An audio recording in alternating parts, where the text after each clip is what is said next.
But when I look at Nvidia, it's just been a wild story. I mean, we can get to the government and actually is kind of going after Nvidia right now, and we can talk about that. Apparently, you can't make that much money, or you're going to attract some attention. But all that aside, are there more players in this space? I mean, do you think that the Intels, the AMDs, other companies sort of coming along, or has Nvidia just dominated it so much? I guess this is the government's concern, that it just kind of owns it all. Yeah, so the Nvidia apparently has received subpoenas, although maybe they denied it. I'm not 100% up to speed on where the legal process stands. But the government, the Justice Department, to some degree is like investigating and trying to figure out, basically why do they have like 90% share of this kind of GPU market? Are they freezing out competitors? Are they making it difficult for their customers to use alternative suppliers? These are the questions. I think there's a small acquisition that NVIDIA is looking to do.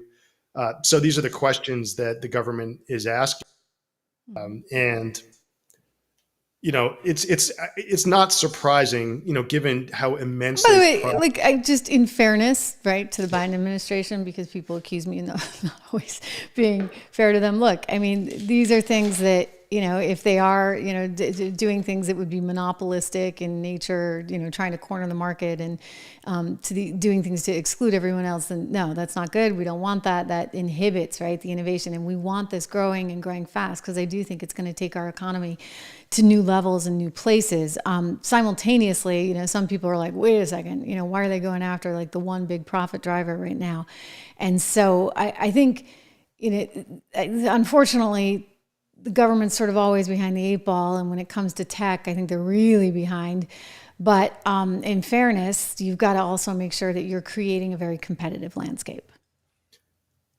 Yes. And ultimately, I think it would be very advantageous for the rest of us outside of NVIDIA shareholders if there is competition for GPUs, right? Not so much because the government's going to force it, but just because AMDs and Intels of the world come up with strong alternative products.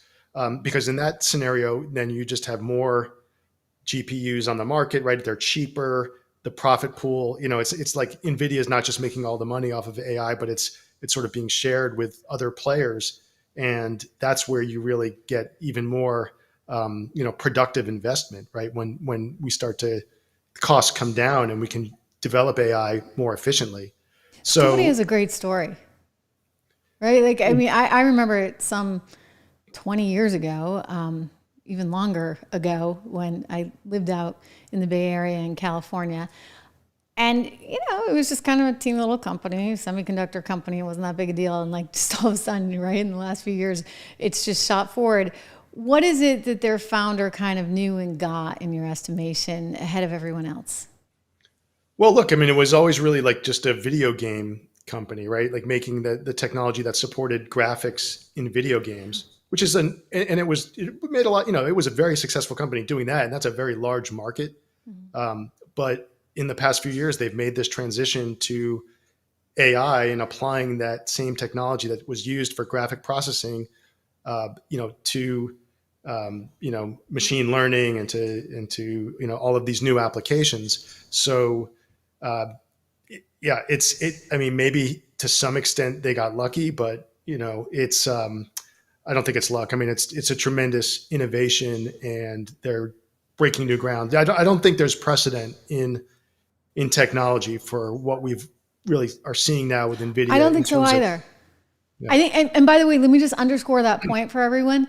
As investors in technology, of which Rob and I are, and even if you don't know it, you probably are if you have a 401k. And if you don't have a 401k and you're not invested in the market, I really do encourage you to be thinking, if nothing else, about something basic like an S&P 500 index fund. Look, I think that I want to just take a minute to emphasize what you just said, because I don't think, maybe other than the onset of the iPhone and the technology that came forward as a result of that phone where you could suddenly do all this stuff, I don't think we've totally processed how much of a shift and a change this could be. And how quickly all this market value was created. I mean, the trillions of value that Nvidia has created. I mean, it's obviously given up a lot in the last few weeks from its peak levels, but still, well, I think well over 2 trillion market cap. I don't think we've seen this so much like on the hardware side, where basically they're providing hardware, like an innovation in hardware that is just where there isn't really strong competition, and the product is so immensely valuable to the customers that it's just propelled, enormous revenue and profit growth in just a few years. It's a stunning business story. I'm going to ask how nervous it makes you, but not specifically within that company. Look, I think Nvidia is tricky at these kinds of levels, right?